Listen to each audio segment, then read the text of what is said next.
So, some people in life are just naturally interested in things. And this is a cool thing. I mean, on one hand, your brain is whirring away forever, and that can be stressful. But on the other hand, being curious means that you have a really creative life filled with discovery and self development and just trying things out. And sometimes it is hard just to switch off that curiosity and just blob and relax. I know this type of person really well because I'm married to one. Hi, my name is Abby Gatling and welcome to Creativity Uncovered. This is a podcast where I'm on a journey to uncover how everyday people find inspiration, get inventive and open their imagination. Basically, I want to know how people find creative solutions and then how they use them at home, at work, at play, and everything in between. And my goal for the podcast is that by the end of it, you'll be armed with a whole suite of tried and tested ways to summon creativity the next time that you need it.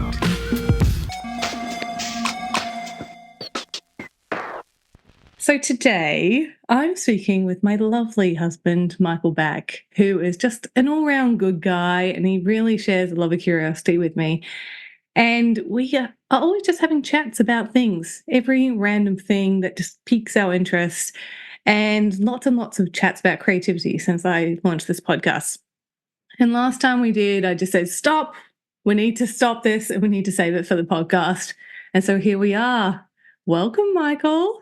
Thank you. I'm honoured to have got a call up. I'm a long-time listener, first-time caller, so it's lovely to be in the guest seat and be on the receiving end of your beautiful podcast hosting.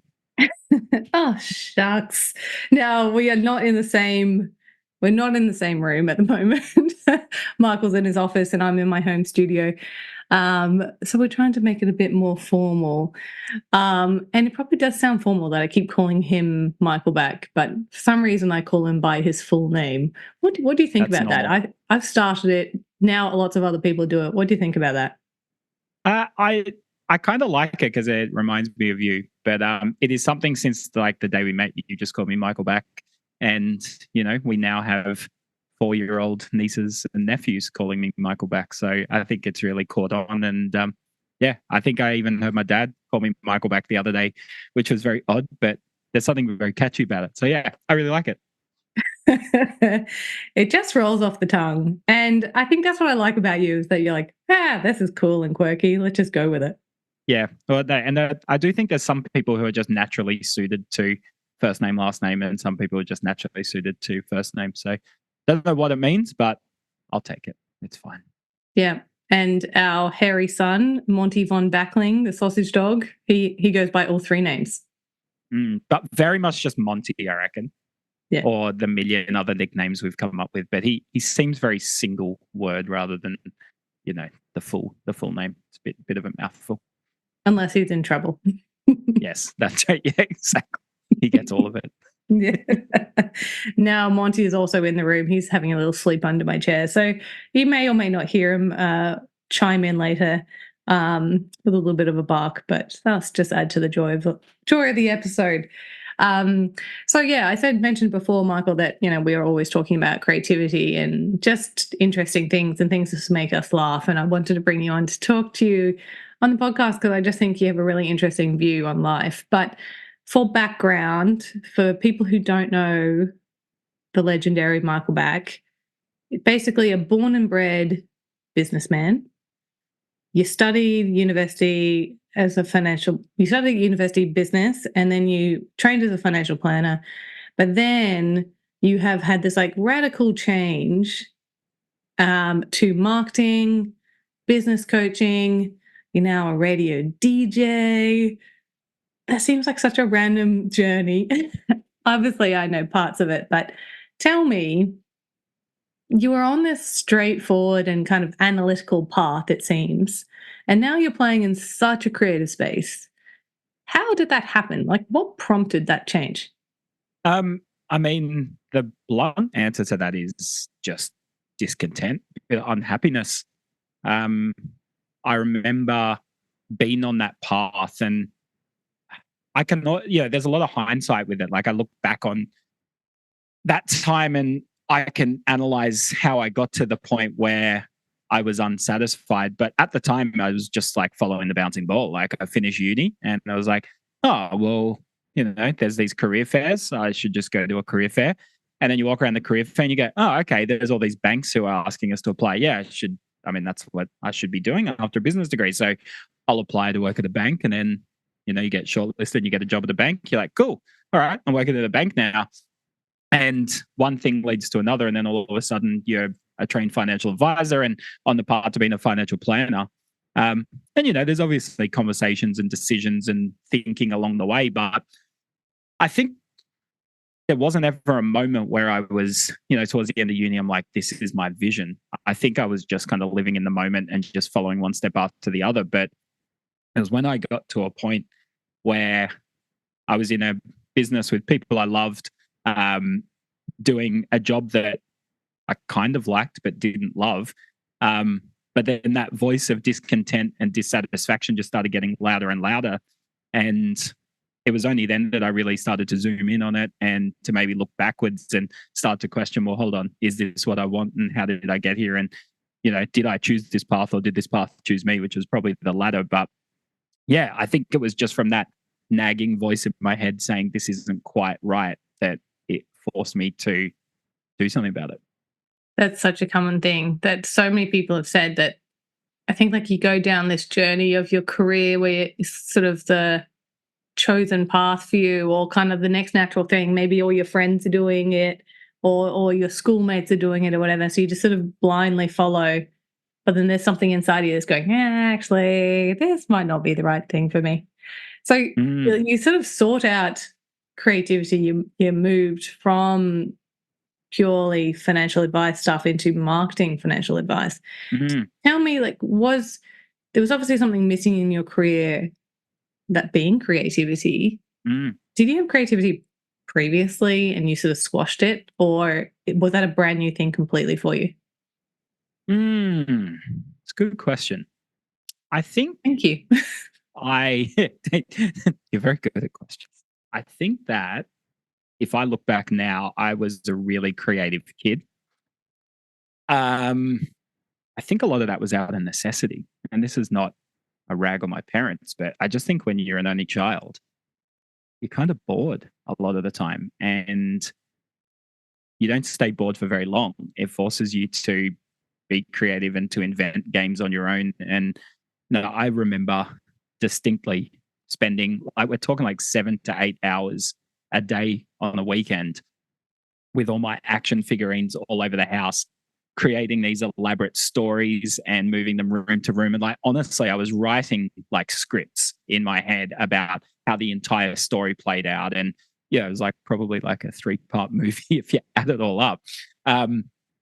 But I think that that constraint of not having other kids around to choose the game meant that I always had to create things on the fly to keep me entertained. I hit a point in my teenage years where someone said to me, "Oh, I'm really bored," and I actually thought to myself, I don't actually know what that feeling is. I can honestly say I can never remember a time in my life of ever feeling bored, which is a really nice thing in a lot of ways. But I think it means that I've always entertained myself, and I think there's creativity wrapped up in that, right? So, yeah, if I look back on my childhood years, I think I was super creative, but I wasn't necessarily recognized as, oh, you're a really creative kid. Wasn't that good at music. I wasn't into drama. I actually had a lot of interest in drama, but it was kind of squashed by the people around me a little bit. Just like, oh, you can't make money out of that. So I don't know, if I was to kind of bring it all together, I think I had very natural, innate leanings towards very creative things. If I think of the happiest times in my teenage years or childhood or even early 20s, it was always like, so as an example, some of the happiest memories of my 20s were on road trips. Why I love that is you're creating the adventure as you go along.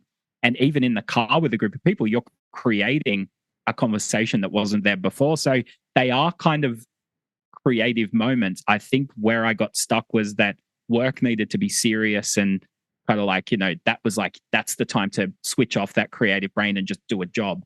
And then I was finding other times in my life to be creative, but I hadn't reconciled the two. So my career had gone down one path, but it wasn't necessarily a reflection of my true self, if that makes sense. Yeah.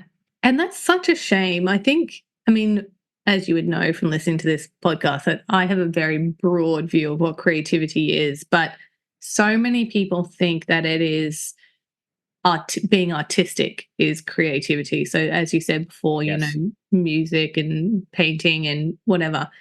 But actually, everything you just said was like this intense use of your imagination, Hmm. and that is the ultimate creative act because you're fabricating these things that weren't there. You're telling these stories, you're developing characters.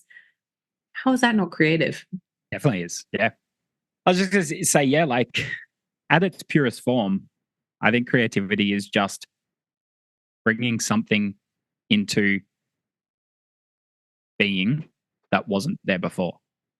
And that can be music, it can be a theatrical performance, it can be a poem, but it can also be a laugh, it can be a pun, it can be um, all this complex stuff that's disconnected and bringing it together and simplifying it. Like there's so many forms that can take, but yeah, the way that imagination can translate to play, that's yeah, I think play is an outcome of creativity. I also think it's a way to get into creativity as well. So yeah, I think it's all the same thing, really.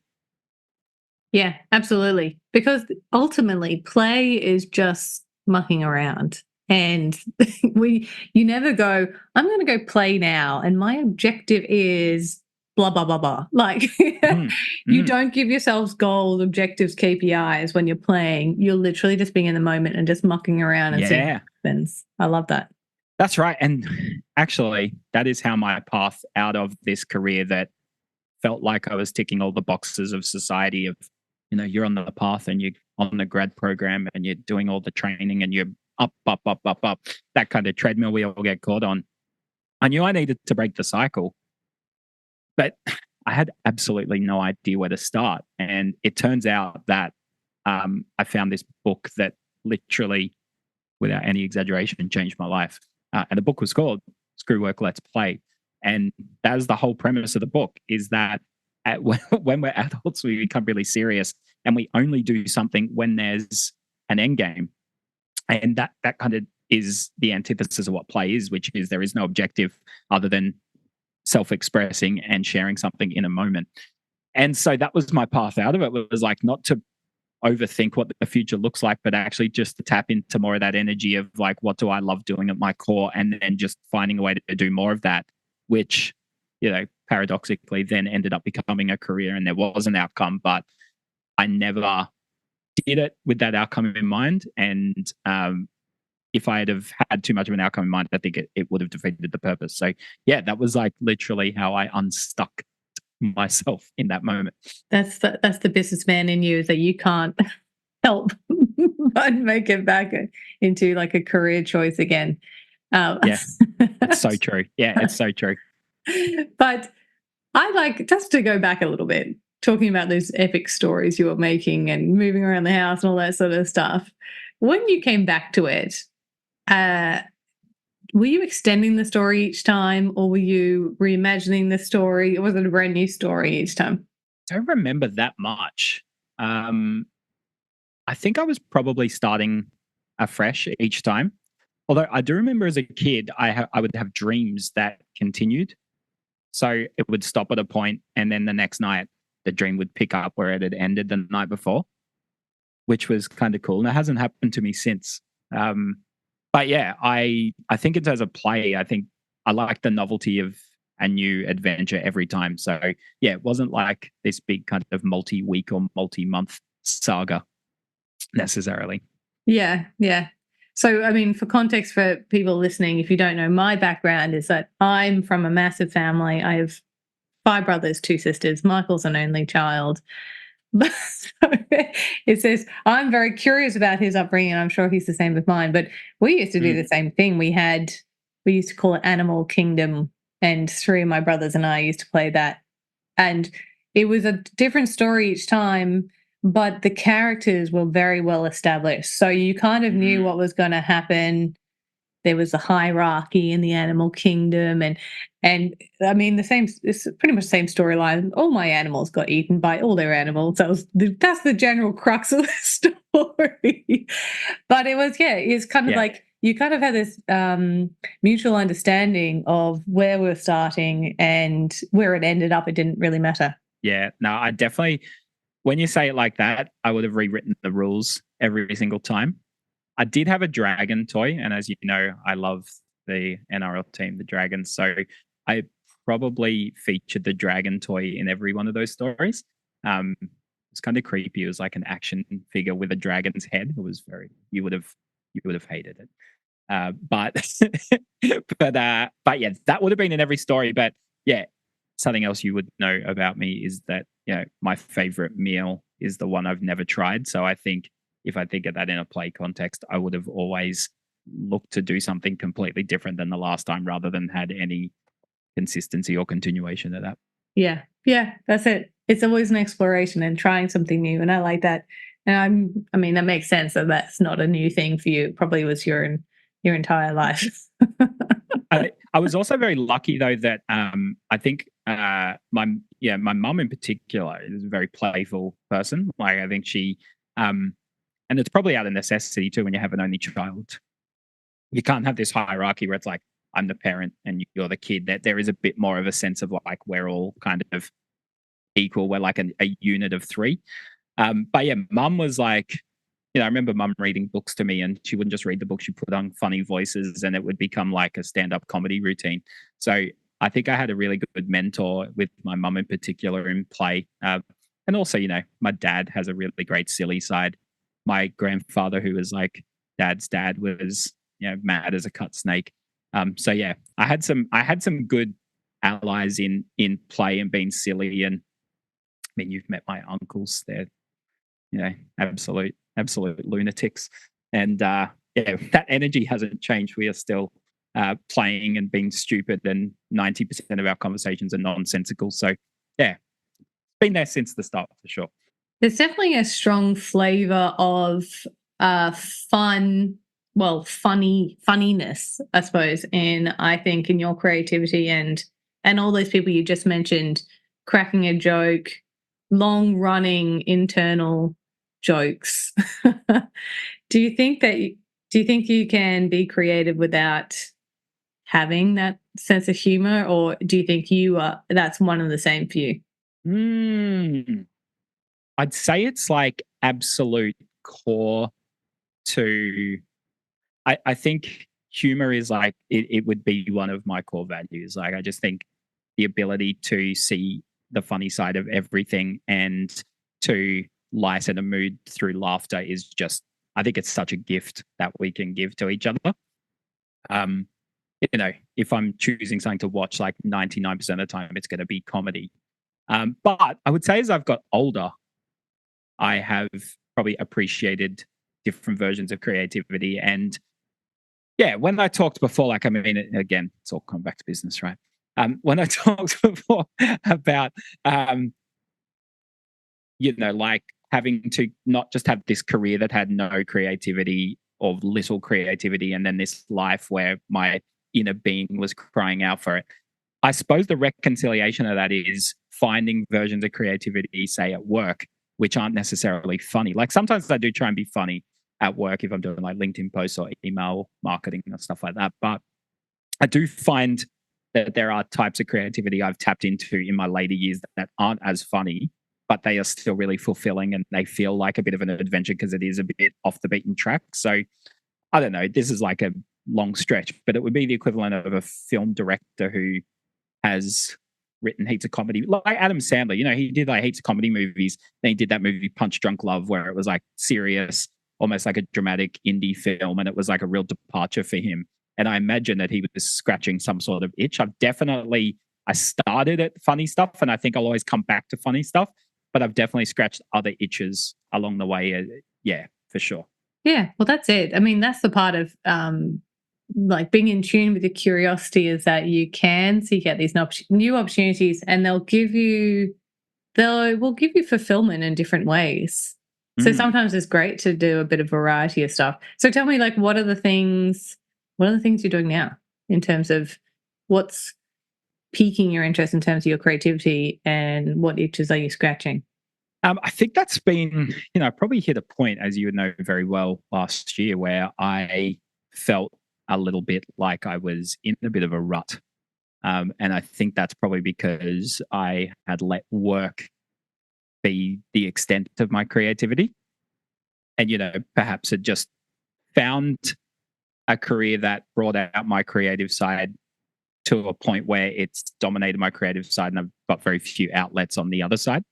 Um, so I'm still a work in progress there. Like I think I'm still kind of emerging out of that and working out, okay, well, what do I want this multifaceted life to look like, which will have creativity in different formats?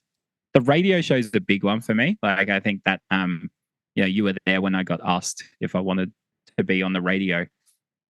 And there was something about it which logically just seemed crazy, but then emotionally it just seemed like the exact thing I should do.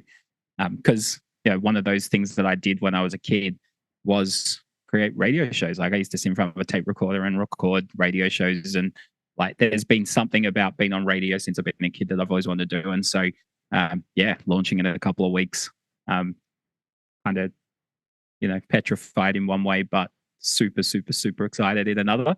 But that I think that's going to be a really interesting experiment for me. Yes, yes. You have a face for radio. Yeah, That's what I think. That's what that guy said to you, right? At that party, he was like, "You, Michael Back, have a face for radio. Do you want to be on my brand new station?" No, it didn't happen like that. I think he obviously knew you were interested in that type of thing, but as anyone can probably tell from this episode, you have the gift of the gab, very smooth talking. And I think this is a really cool part of our next chapter, is that I think both of us, because we both run our own businesses, we've really kind of struggled to get that balance right between work and play and fun and life, and it gets skewed very easily. So having more things in here where you're committed to this time slot every single week is kind of forcing you to live that creative life every single week. Whereas like sometimes when it's just like a hobby on the side or something for fun, you can easily push it out of the way for something that's more important. That's right. Yeah. It's so true. Yeah, it's gonna force me to show up every week and do something different. So what is it about the radio that you think is exciting and like interesting to you? Yeah, I've never even thought about that, because I've always been drawn to it, but I don't know why. I mean, I suppose as like, as you know, I'm obsessed with listening to podcasts, and like I'm always waiting for every podcast episode I love to drop so I can listen as soon as it does, including Creativity Uncovered. Um, but I think what I love about the medium, and this definitely wasn't what I was thinking about when I was a kid. I think when I was a kid, it was because I didn't have a camera, right? Like I just had a tape player, and it probably just, it was easy for me to access. But I think the fact that it can follow you wherever you go, I think is really cool. So it's not something where you need to stop in your tracks as a listener and absorb it, but it can accompany you whatever you're doing, which is why I love music as well, is that, wherever you are, it can be part of your memory. I'm a big fan of Hamish and Andy, and there's certain moments in their history that are like, legendary, or like the highlights reel of the funniest things that have happened. And for some weird reason, I can remember where I was when I heard that. Like, oh yeah, I was walking through the QVB in Sydney when I heard that joke and laughed. So I do think there's this nice way that radio attaches to your memories, in a way where perhaps TV doesn't. But, and I hadn't thought of this until just now, but I suppose too that when you are looking at something in, TV or movie, they're kind of telling you what to imagine because it's in front of you. But I love reading and I love radio, and I think a lot of that is because you've got to use your imagination to picture the scene or imagine what people look like, or there's almost a creative element where you're piecing it together in your head.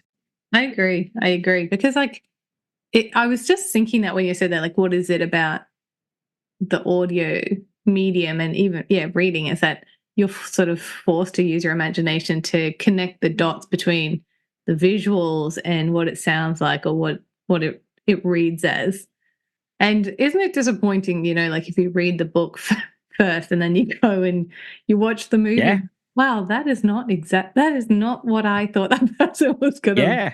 I was talking to your mom about this the other day. Like she was saying about watching Harry Potter. I'm like, I don't want to watch it because I've read the books and I've got my view of what it looks like, and I don't want that to be kind of tainted or compromised by what the director of the movies wanted it to look like. So yeah, I completely know what you mean.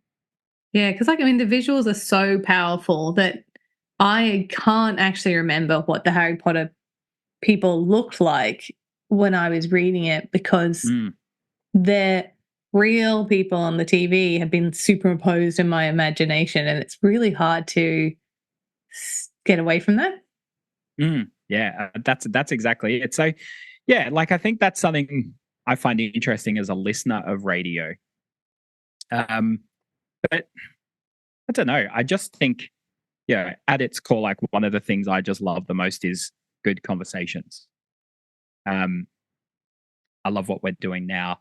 I love I love going deep in conversations. Like I don't like those kind of 1 minute awkward chats at the water cooler in the office. But when you get that opportunity to have like a really nice deep one on one, I just find that hugely fulfilling. And I think that's at its core what radio it's a one-way conversation, but there is that intimacy of radio where you feel like you're talking to that person and you kind of feel like you're connecting with someone. And so yeah, I think it's like I've been on the receiving end of that a lot, and like a lot of creative pursuits you can appreciate creativity, but then when you step into the arena and try and create the art, it's probably a lot harder than you expect it's going to be.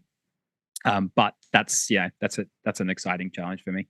Yes. And you mentioned a couple of weeks ago that they actually said to you on the radio show that you should be trying to imagine talking to a specific person. I They did guess too. that's probably so it feels more like it could be a two-way conversation, even though it's clearly not. Yeah, that's right. Yeah, they said like don't think of speaking to 1,000 people, just think of one person in a car. Just imagine you're talking to them. So yeah, I think that's cool advice. Yeah. I was just going to say, how have you found the transition? Because like it feels like you've been doing this forever, but you haven't. There was obviously a point where you had like you're kind of 12 months ahead of me on this, right? That you were listening to heaps of podcasts and decided to launch your own. Mm. What how's that transition been for you? Like has it been surprising? Has it been different than what you expected? Yeah, I don't know what I expected.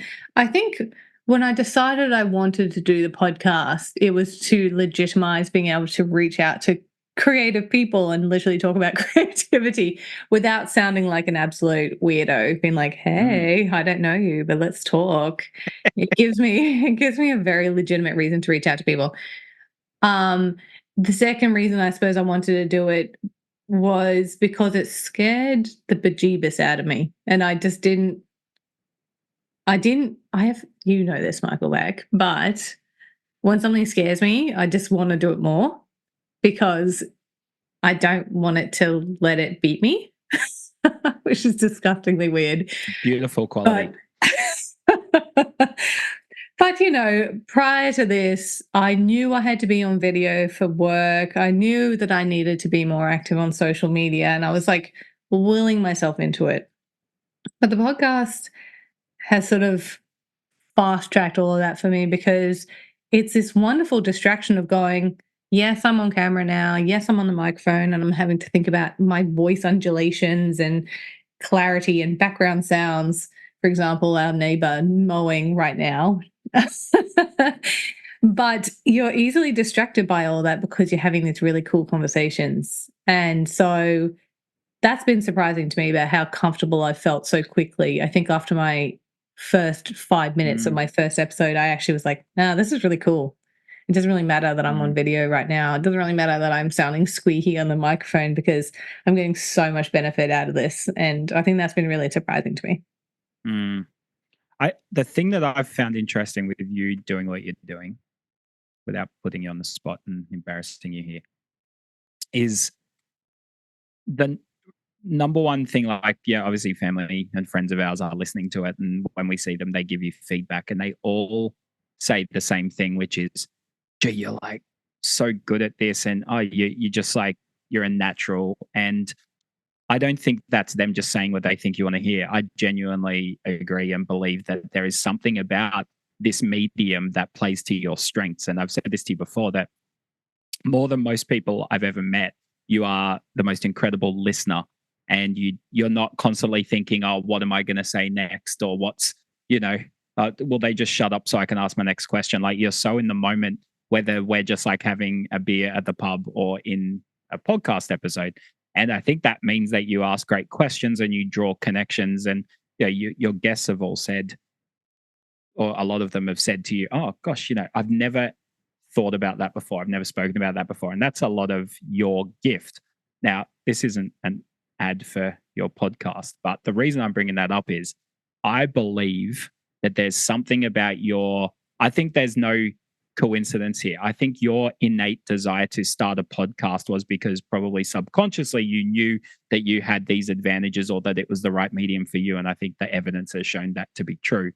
And yeah, it's beautiful to see. And I think that, you listen to yourself, even though there wasn't that, I'm doing this for lead generation. Like, there wasn't anything. It was just that little voice inside you told you to do it, and you honored that voice. And I think like the results and the joy that you get out of it has proven that to be like worth listening to. Like, I think there's a real connection between that voice that you listen to and the way that it's all playing out for you. Thank you, Michael Back. That's very friendly. But yeah, I do think it has been something like I never really wanted to be a podcaster. I wanted to have creative conversations.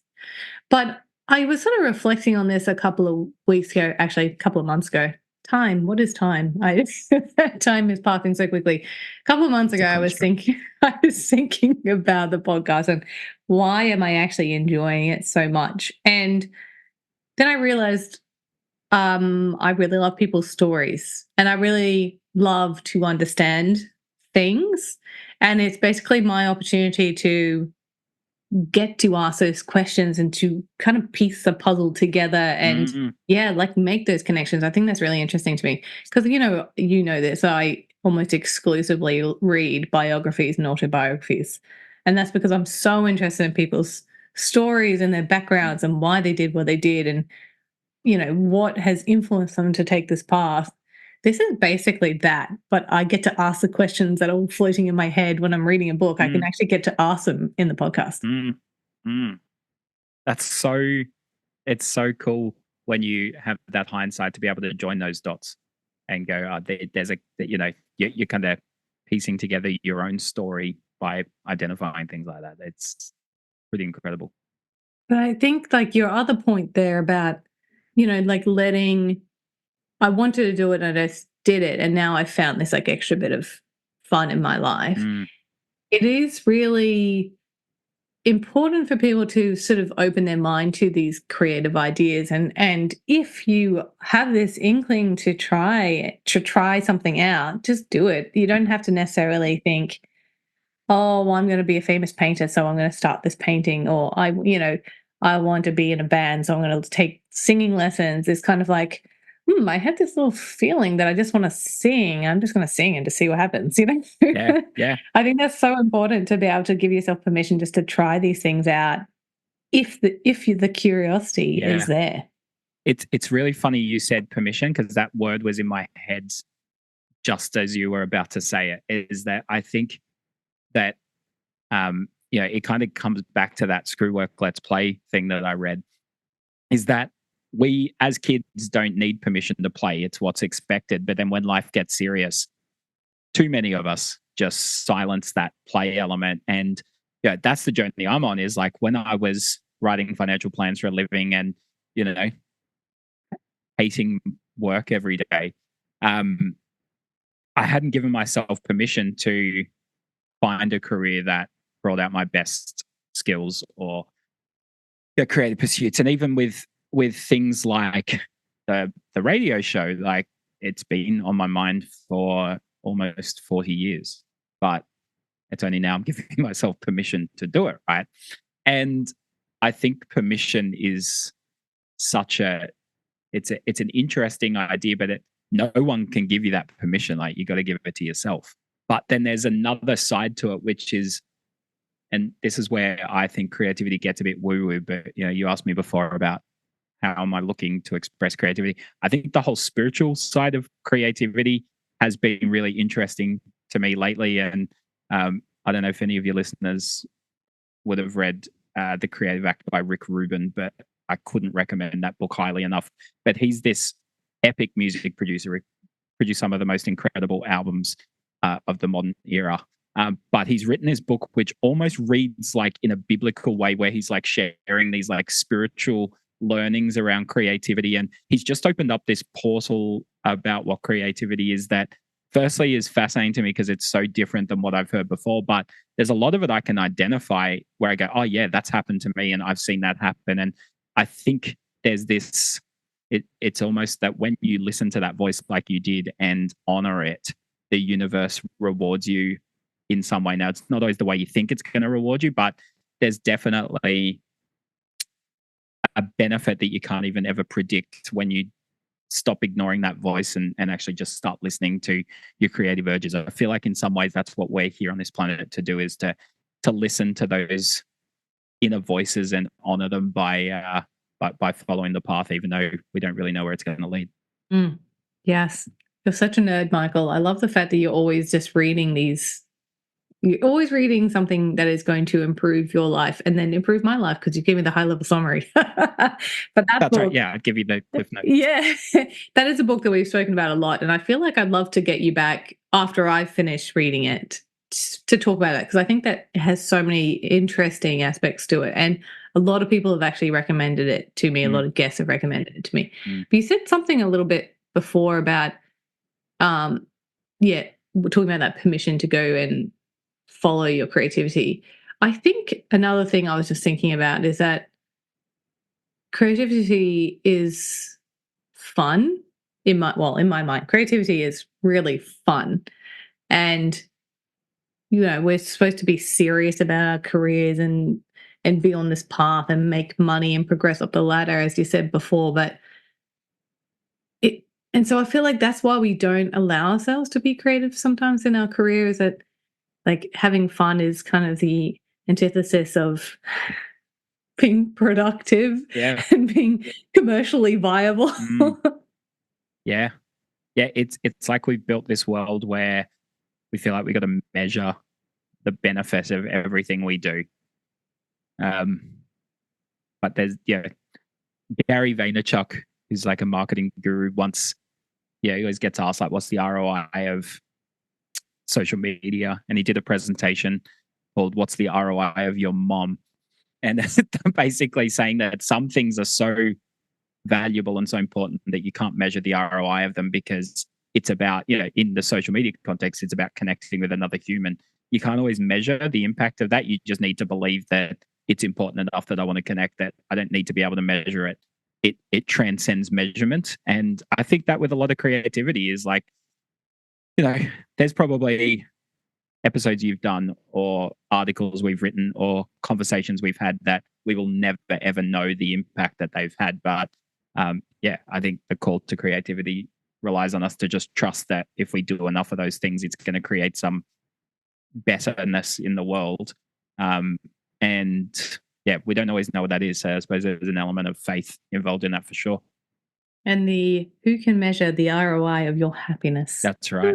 That's right. Or your dog. What's the ROI of Monty, Abigail? That's the real question. He is very, very valuable. Invaluable. Yeah. Hey, thanks, Michael Bagg, for joining me today. That was a super cool conversation, and I definitely would like to get you on again, because I think I just love picking your beautiful brain. So thanks so much for joining me. Thank you for having me. I could do this for another hour, and I look forward to doing it in a different hour at a different time. I'll see you at home. We'll continue the conversation. But sounds good. I also want to thank everyone who's tuned in to this episode of Creativity Uncovered. If you did enjoy this episode, I do would like to make a small plea is to for you to jump onto Apple or to Spotify or even onto Facebook and give us a rating or review, because this helps other people find our podcast and share our message and hopefully start to make the world a bit more of a creative space, because we're all about, you know, unlocking and unleashing creativity here, and uncovering creativity. You see what I did there? Um, and as always, please do get in touch with me if this episode has inspired you and it's helped you summon your creativity. I'd love to know how it has. And if you want to share your story, I'm always interested to talk to new creative souls. So until next time, take care. Thanks for tuning in. Thanks, Abs. Love you. Love you.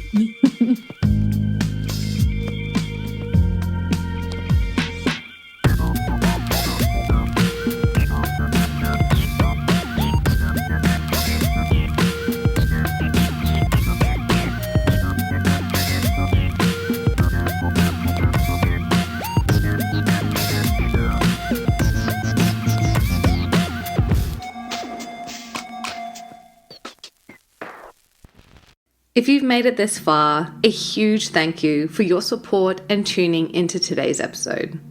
Creativity Uncovered has been lovingly recorded on the land of the Cubby Cubby people, and we pay our respect to elders past, present, and emerging.